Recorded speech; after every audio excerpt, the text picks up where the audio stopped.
Hello students, मैं विवेक VK Upadhyay classes से।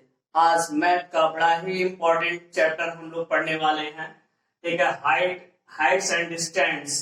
ठीक है, हाइट्स और डिस्टेंस के बारे में पढ़ेंगे, जिसमें हम ट्रिग्नोमेट्रिक रेशियोज का यूज करते हुए ठीक है इस चैप्टर को पढ़ेंगे। आइए देखते हैं इसका यूज कहाँ कहाँ होगा, कैसे होगा। क्वेश्चन करते समय हमें सब समझ में आ जाएगा कि हम ये चैप्टर पढ़ते क्यों है।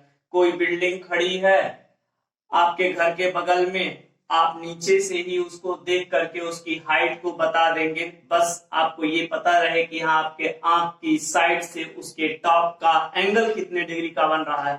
वाह, कोई जेट फ्लाई कर रही है, आप नीचे से देख करके ही उस जेट की स्पीड को कैलकुलेट कर सकते हैं। ये है हाइट एंड डिस्टेंस का फिनोमेना। बड़ा ही इंपॉर्टेंट चैप्टर है। आइए इसके बारे में हम लोग समझते हैं और न्यूमेरिकल करते हैं। ध्यान से देखिएगा, दो सिचुएशंस हो सकती हैं देखने की।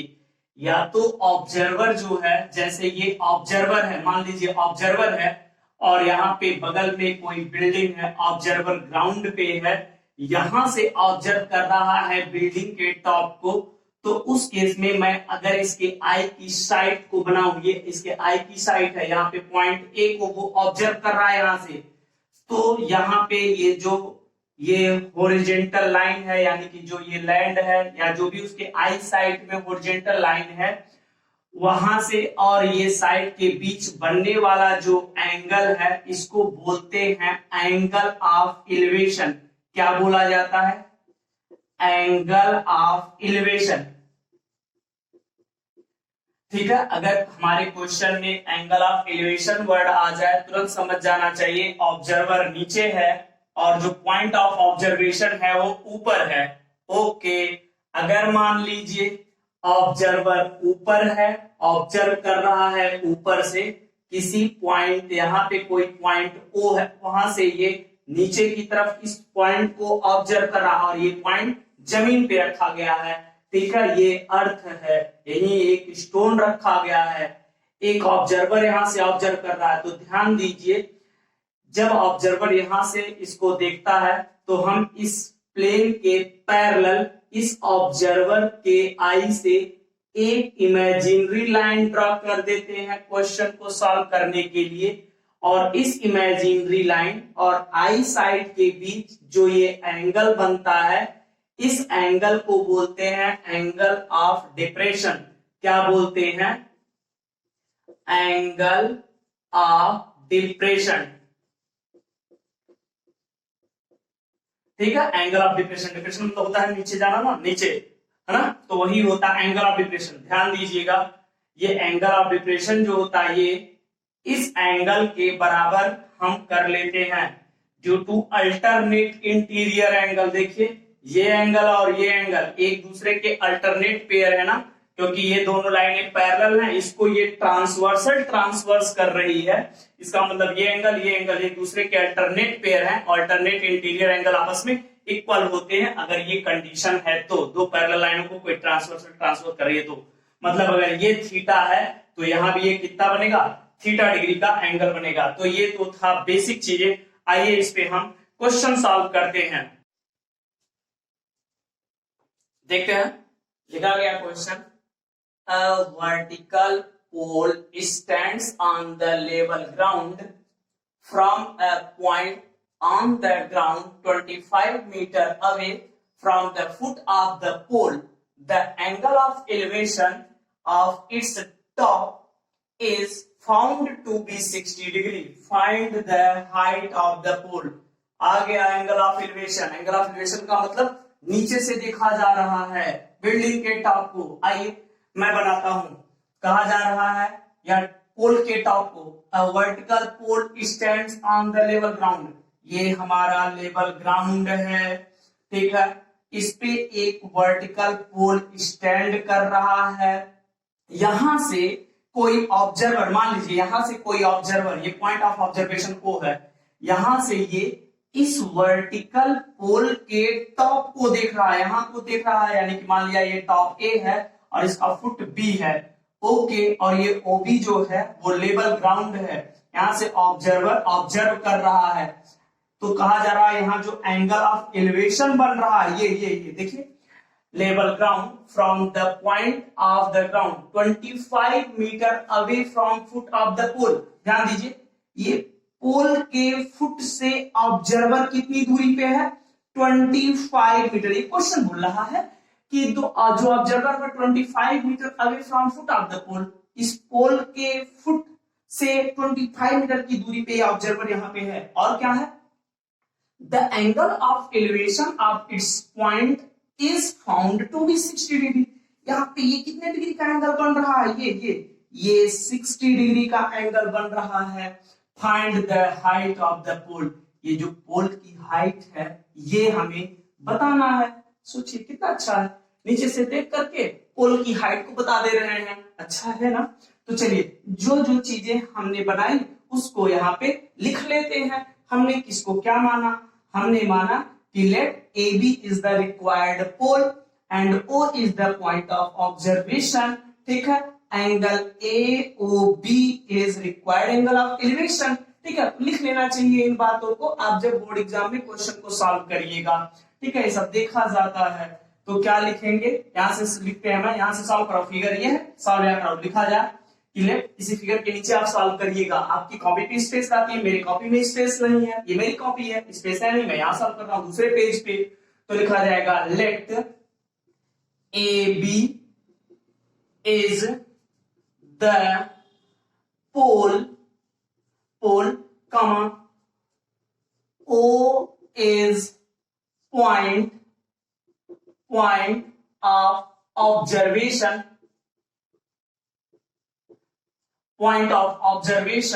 ठीक है। OB is equal to 25 metre, जैसे O से B के बीच की दूरी 25 मीटर दिया गया है। Angle AOB which is equal to 60 degree is required angle of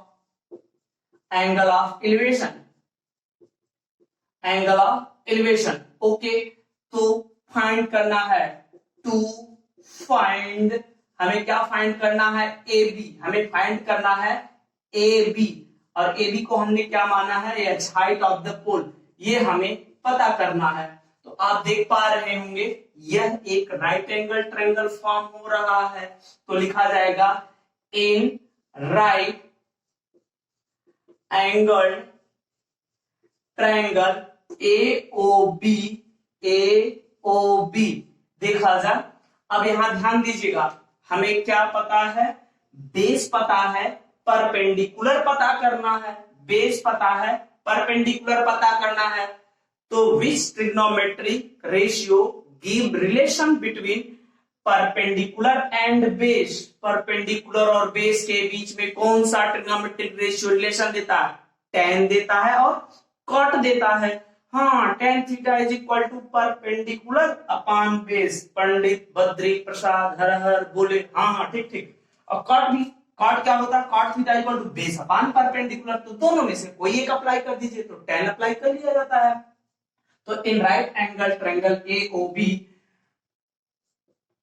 tan, ये O है ना, tan 60 डिग्री, सीधे लिखिए tan 60 degree is equal to क्या हो जाएगा, AB upon OB, AB upon OB। आप यहाँ पे नोटेशन दीजिए, because tan theta is equal to होता है परपेंडिकुलर अपॉन बेस, आप पूरा लिख दीजिएगा परपेंडिकुलर अपॉन बेस। अब आइए वैल्यूज पुट करते हैं हम तीसरे पेज पे, अपने आ गए इस पेज पे। tan 60 की वैल्यू क्या होती है, √3, tan 60 की वैल्यू √3 इज इक्वल टू हो जाएगा AB मालूम नहीं है, AB H है, डिवाइड बाई यहाँ पे OB कितना दिया गया है 25 मीटर। अब देखिए H 25 को इधर मल्टीप्लाई, यहाँ डिवाइड करा करके मल्टीप्लाई हो जाएगा, 25 का मल्टीप्लाई √3 के साथ होगा, तो ये हो जाएगा 25 √3 इज इक्वल टू यहाँ क्या बचेगा H, यानी H इज इक्वल टू आ गया 25 √3, ठीक है 25 √3। हाँ, अगर क्वेश्चन में √3 की वैल्यू दी गई है तो तो आप पुट कर लीजिएगा, और नहीं दी गई है तो यही आपका आंसर होगा। यानी height of the pole H is equal to आ गया, height of the pole H is equal to आ गया 25√3 मीटर, ये आ गया। ठीक है, ये एच है, देखिए कितना बढ़िया कलर हो गया, ये इंक की लिख कर रही है मार्कर से, यानी कि ये एच इज इक्वल टू ये आ गया 25√3।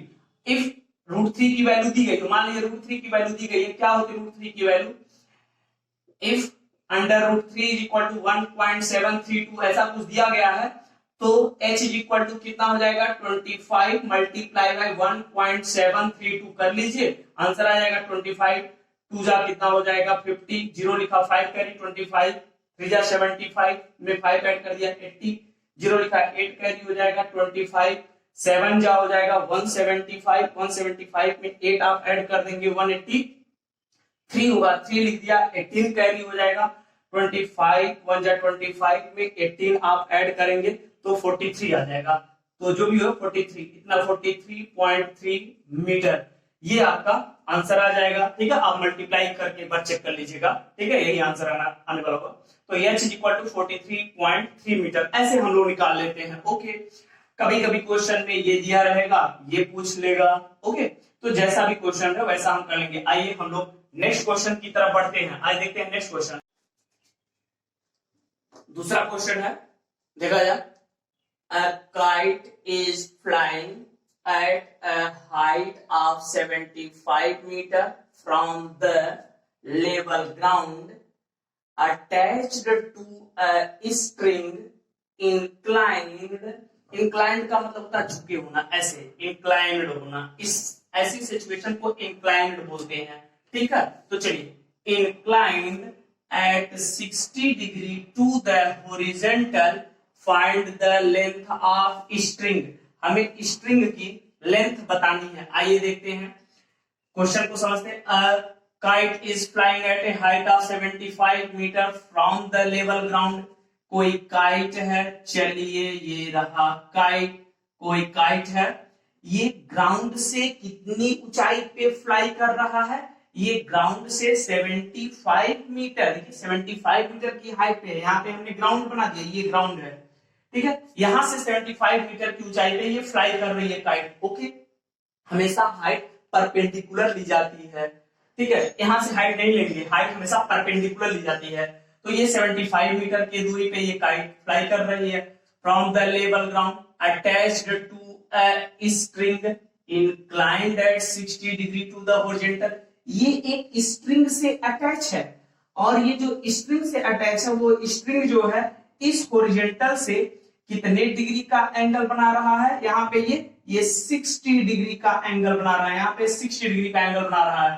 ठीक है, तो ये चीजें सिचुएशन क्रिएट हो रही है। ठीक है, ये स्ट्रिंग है और यहाँ पे देख लीजिए ऐसे मैंने बना दिया। ठीक है, ये काइट उड़ रही है, तो पूछा जा रहा find the length of string, ये बताना है। ये मान लिया ये जो काइट है, यहाँ पे काइट ये के है। ठीक है, यहाँ पे ये जो ऑब्जर्वर है जो स्ट्रिंग को पकड़े हुए है वो किसी पॉइंट ओ पे है।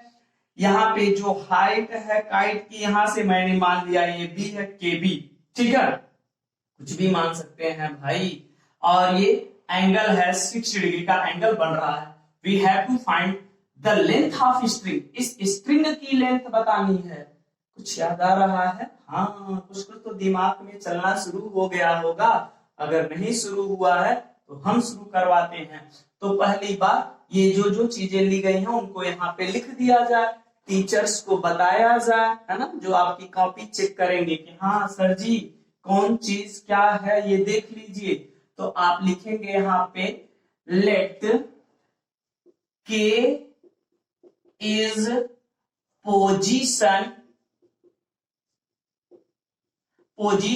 ऑफ काइट, के जो है पोजीशन काइट की पोजीशन है, where K B is height of kite from ground. ठीक है, विच इज कितना मीटर है, 75 मीटर है। ठीक है, ओके ओके मतलब ये ओके ये वाला okay is the length of string string. ठीक है, अरे भाई स्पेलिंग स्पेलिंग देख लीजिएगा, स्ट्रिंग ओके। अब देखा जाए एंड के ओ बी एंगल के ओ बी इज, ठीक है, required angle eight which string inclined, at which string inclined which is 60 degree. Okay, बाप रे इतना लिखना पड़ेगा, हमको तो नहीं आता है सर जी लिखने, कैसे लिखेंगे? नहीं आएगा तो छोड़ देंगे क्वेश्चन एग्जाम में, नहीं छोड़िएगा मत, कोशिश करिएगा, अगर लिख पाते हैं तो ठीक है, नहीं तो जो भी समझ में आए, जो जो आपने किया वो अपनी लैंग्वेज में लिख लीजिएगा। मैंने आपको बताया हाँ इस तरह से लिखना चाहिए, क्वेश्चन मत छोड़िएगा, ठीक है। हाँ आगे बढ़ते हैं, अब हम लोग सॉल्व करते हैं। अब कौन सा ट्रायंगल, एक राइट एंगल ट्रायंगल बन रहा तो लिखा जाएगा in right angle triangle, in right angle triangle. कौन सा triangle? Right angle triangle, B O K या ओ के बी, जो भी है ओ के बी, इस ट्रायंगल में देखा जा। अब आप बताइए, परपेंडिकुलर दिया है, हाइपोटेनस हमसे पूछा जा रहा है, तो वो कौन सा ट्रिग्नोमेट्रिक रेशियो होता है जो परपेंडिकुलर और हाइपोटेनस के बीच में रिलेशन बताता है?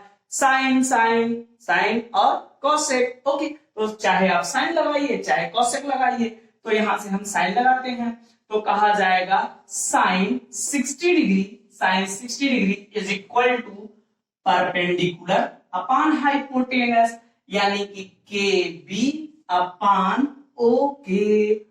ठीक है, अच्छा क्यों ऐसा होता है आप लिखिएगा, since sine theta is equal to perpendicular upon hypotenuse, perpendicular upon hypotenuse. ठीक है, अब वैल्यू पुट किया जा, वैल्यू तो नहीं याद है साइन 60 की, याद करना पड़ेगा क्योंकि क्वेश्चन में नहीं दिया रहेगा, ये आपको याद होना चाहिए। साइन 60 की वैल्यू √3/2 होती है। अच्छा ठीक है, अब याद हो गया। हाँ, साइन 60 की वैल्यू √3/2 लिखेंगे, इज इक्वल टू ये के बी कितना दिया गया, 75 मीटर, 75 मीटर डिवाइड बाई, ये तो आपको मालूम नहीं है, OK is the length of the string. Okay मैंने लिख दिया, ठीक है। अब ध्यान दीजिए, क्रॉस मल्टीप्लाई कर दीजिए, ओके का मल्टीप्लाई √3 के साथ होगा तो √3 into OK is equal to 2 का मल्टीप्लाई 75 के साथ होगा तो कितना हो जाएगा 150। ठीक है ना? हाँ, तो ओके जो हमें चाहिए length of string is equal to ये √3 यहां मल्टीप्लाई इधर आकर के डिवाइड जाएगा 150 डिवाइड बाय √3। ठीक है, अब जो आपका डिनोमिनेटर है वो इरेशनल नंबर आ गया, इसको रैशनलाइज कर दीजिए। How? By multiplying √3 in numerator and denominator. ठीक है, ठीक है, तो लिखा जाएगा रैशनलाइज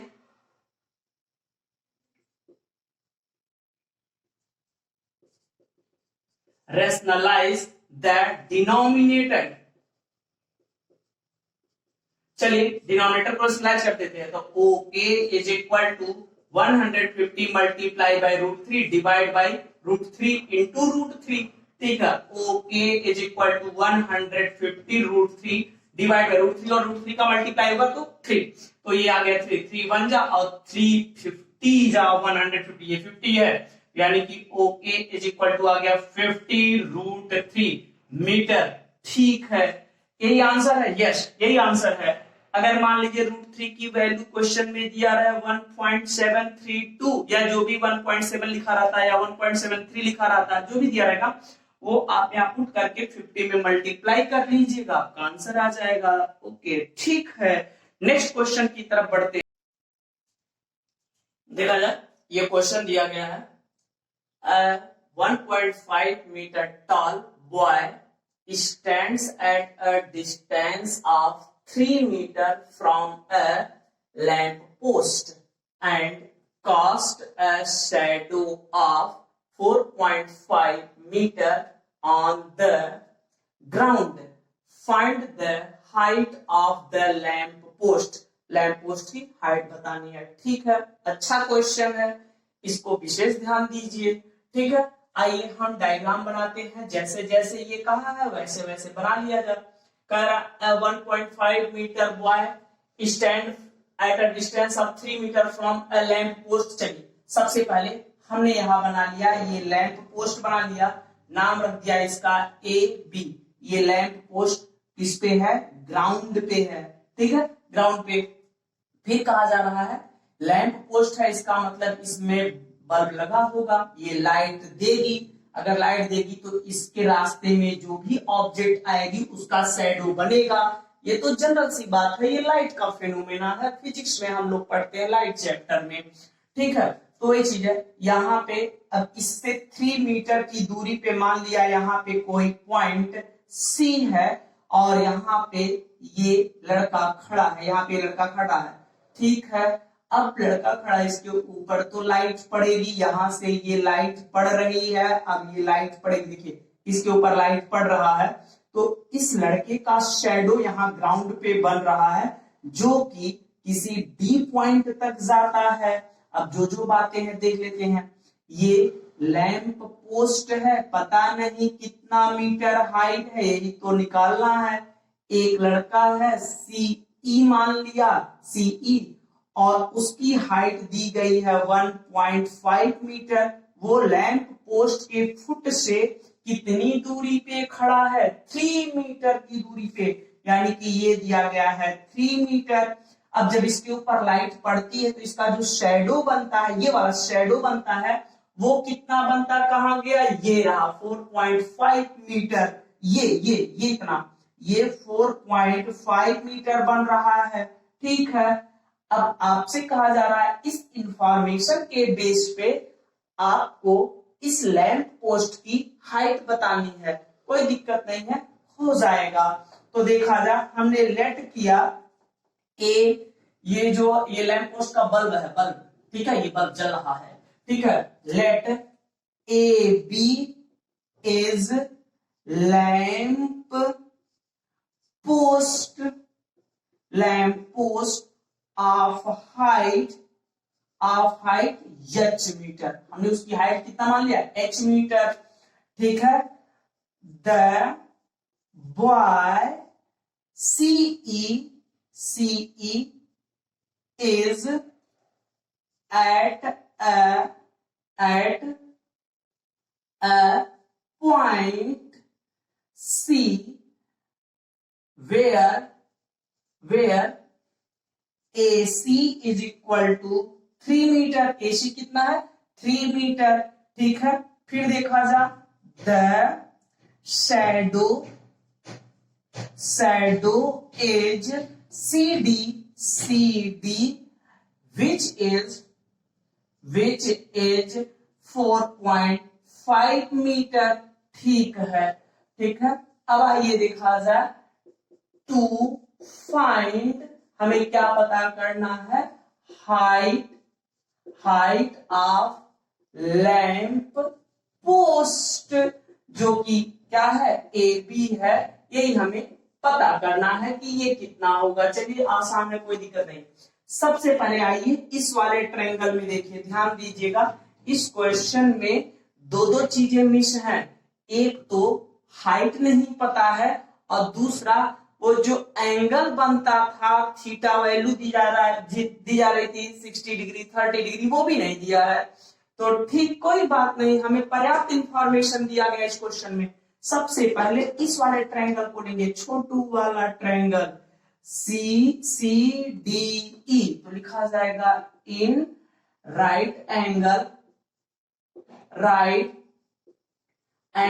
ट्रायंगल सी, कौन सा है? CDE, in right angle triangle CDE। इसमें देखा जाए, अगर मान लीजिए ये एंगल D हो, D यानी थीटा है, तो लिखा जाए tan D, मैं लिख दूं tan d, है ना। ये भाई एंगल डी है तो tan d लिख सकते हैं ना, या tan थीटा लिख दीजिए, कोई दिक्कत नहीं है। तो आपको वहां मेंशन करना पड़ेगा कि एंगल डी इज थीटा। तो ठीक है, जैसे आपकी इच्छा हो तो लिख सकते हैं। अगर लिखना चाहें तो लिख दीजिएगा कि and let angle D is equal to theta. अगर ये लिख देते हैं तो यहाँ पे आप बड़े आराम से लिख पाएंगे कि tan theta is equal to क्या हो जाएगा, CE upon DE, perpendicular upon base. तो tan theta is equal to हो जाएगा CE upon DE, DE DC, बहुत मारेंगे, ठीक है, DC, ठीक है, ये अपान ये।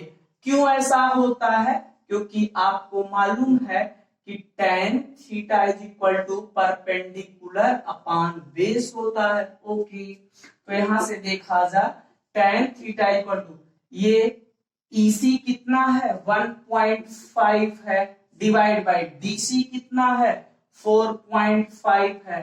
1 डिजिट पे डेसिमल ऊपर और नीचे दोनों है, यानी 10 से मल्टीप्लाई करेंगे तो डेसिमल हट जाएगा। तो ये सीधे सीधे tan थीटा इक्वल टू, यानी लोग बताते हैं डेसिमल से डेसिमल कट गया क्योंकि सेम डिजिट पे है, ठीक है, ये नहीं होता है। हम 10 से ऊपर नीचे मल्टीप्लाई करके इक्विवेलेंट फ्रैक्शन प्राप्त कर लेते हैं। तो यानी वही चीज है 15 अपान 45, 15 1 जा 15 3 जा, यानी कि tan theta is equal to 1 upon 3। Okay, बस इसको ऐसे रहने दीजिए, इसका नाम रख दीजिए इक्वेशन फर्स्ट। ये एक इक्वेशन मिल गया, tan theta equal to 1 upon 3, equation first लिख दिया। अब आइए इस बड़े वाले ट्रायंगल को लेते हैं। हाँ, अब अपने मेन मुद्दे पे आ गए, जो चाहिए उसके पास आ गए। चलिए इसकी बात करते हैं। नाउ इन ट्रायंगल, कौन सा triangle, ABD, in triangle ABD दिख रहा है, in triangle ABD, in triangle ABD triangle में देखा जा वही कहानी tan थीटा। अब इसको भूल जाइए कि भी कोई चीज है, देखिए ये नहीं, बस अब ट्रायंगल आपको दिखा पूरा, ये यानी tan theta equal to perpendicular upon base. तो यहां से देखा जा कि tan theta is equal to perpendicular, यानी कि AB अपान बेस AD पूरा लेंगे AD, ठीक है। तो अब देखा जाए यहां से tan थीटा की वैल्यू हम ऑलरेडी निकाल के रखे हैं 1 अपान 3, है कि नहीं, tan थीटा 1 अपान 3, तो tan थीटा की जगह 1 अपान 3 लिख दिया, इज इक्वल टू AB मालूम नहीं, वही तो निकालना है, H अपान दिख रहा है, तो AD कितना होगा 4.5 प्लस 3। चलिए मैं ऊपर लिख देता हूं इस चीज को, बहुत ज्यादा नीचे हो जाएगा, यहां लिख रहा हूं। चलिए tan theta equal to AB upon AD लिखा गया, तो tan थीटा की जगह हम 1 अपान 3 लिख दें, हाँ लिख दीजिए, इज इक्वल टू AB मालूम नहीं है, उसको मैंने H लिख दिया, अपान AD, ये देखिए AD कितना है DC प्लस CA, यानी क्या हो जाएगा ये 4.5 प्लस 3, ठीक है, 4.5 प्लस 3। तो यहां से देख लिया जाए 1 upon 3 is equal to H upon 4.5 plus 3 add करेंगे तो 7.5 आ जाएगा। 7.5 का डिवाइड इधर भेज दीजिए तो मल्टीप्लाई हो जाएगा, तो यानी कि 7.5 इधर से इधर चला गया और डिवाइड बाय 3, इधर क्या बच गया H, जो हमें चाहिए। आइए इसको सॉल्व कर लेते हैं, यानी H इज इक्वल टू आ गया 7.5 डिवाइड बाय 3, तो H is equal to solve कर लीजिए, 3 2 जा 6, 1 7 होता है, डेसिमल लगा दीजिए, और 3 5 जा 15, यानी 2.5 मीटर हाइट का ये लैंप पोस्ट है। आपका आंसर आ जाएगा 2.5 मीटर, ठीक है। इस तरह के भी क्वेश्चंस आते हैं और अच्छे क्वेश्चन है, इसमें कोई दिक्कत वाली बात नहीं, इस पे प्रैक्टिस कर लीजिए।